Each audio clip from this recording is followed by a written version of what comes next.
a little bit closer to home, I want to ask you about Britain and what your thoughts are about Keir Starmer so far, because I can't figure it out. There's a lot of back and forth. There's a lot of chatter. What's he done right? What's he done wrong? What's your take on him so far? Okay.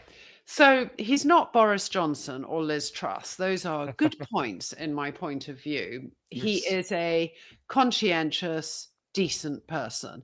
Those are fairly low bars, one would think, but given the dreadful Conservative government that we had and the fact that many members of the Conservative Party are now embracing Donald Trump, and then we have this more extreme right-wing party called Reform, headed by a absolute snake oil salesman called Nigel Farage, We know of who him. We know has him. been cozying up to Donald Trump. The Donald Trump effect is working its way into British politics.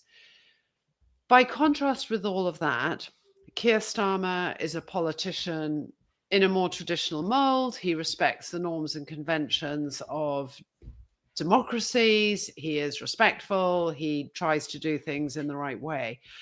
What I worry about him is a little bit what happened with Biden. Mm. Biden was not a great communicator. Starmer is not a great communicator.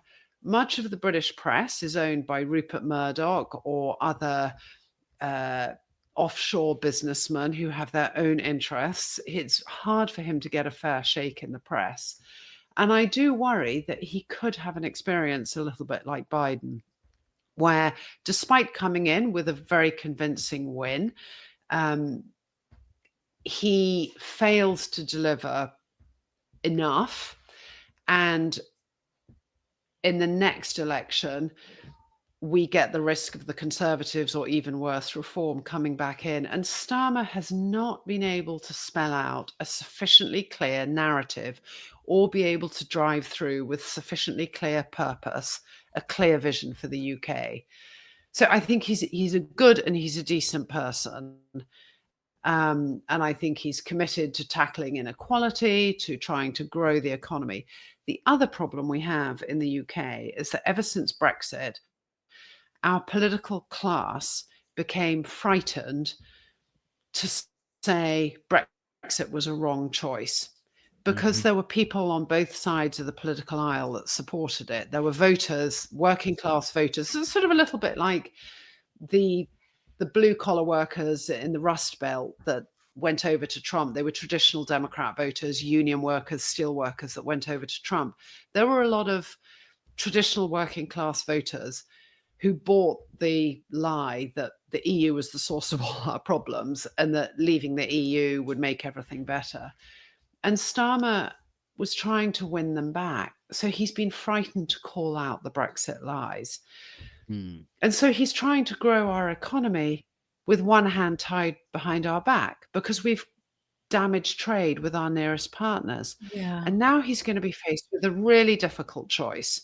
His values do not align with Donald Trump at all. But Britain's security depends on our relationship with the US.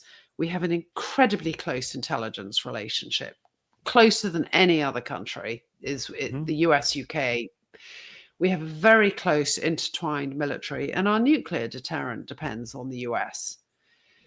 But our economy, it's in our interests to rebuild a relationship with the EU.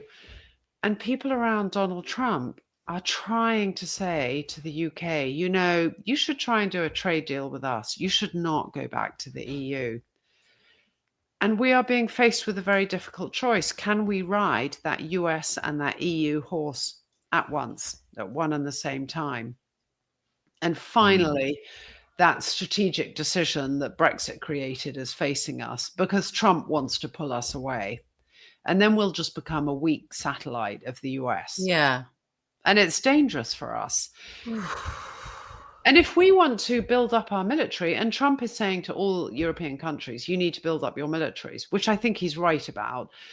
But we need to build them up because of what's happening in Ukraine and what's happening with Russia. Irrespective of Donald Trump, we need to be doing it. But if our economy is cratering, we can't build up our economy. And a true friend of Britain would say, yeah, rebuild your relations with the EU. It's in our interests to have a strong EU. But Trump is not like that. He's trying to divide. And the UK He wants to end NATO. yeah, and NATO. Yeah. So we're in a very difficult situation. Well, Oh, you can rest easy so because when sorry. Tulsi Gabbard is the director of national intelligence, I'm sure everybody in Britain can sleep easy. I think it's gonna be totally fine. Everything's Oh gonna be my ju- goodness. Yeah. It's Well, just we're a- not going to share intelligence with Tulsi Gabbard No, as head of course not. NDI. right. But, That's you what that know- was my that was the sense I got listening to Chris Steele talking on Arthur Snell's podcast. Happening. They're not gonna No. they're not gonna go there.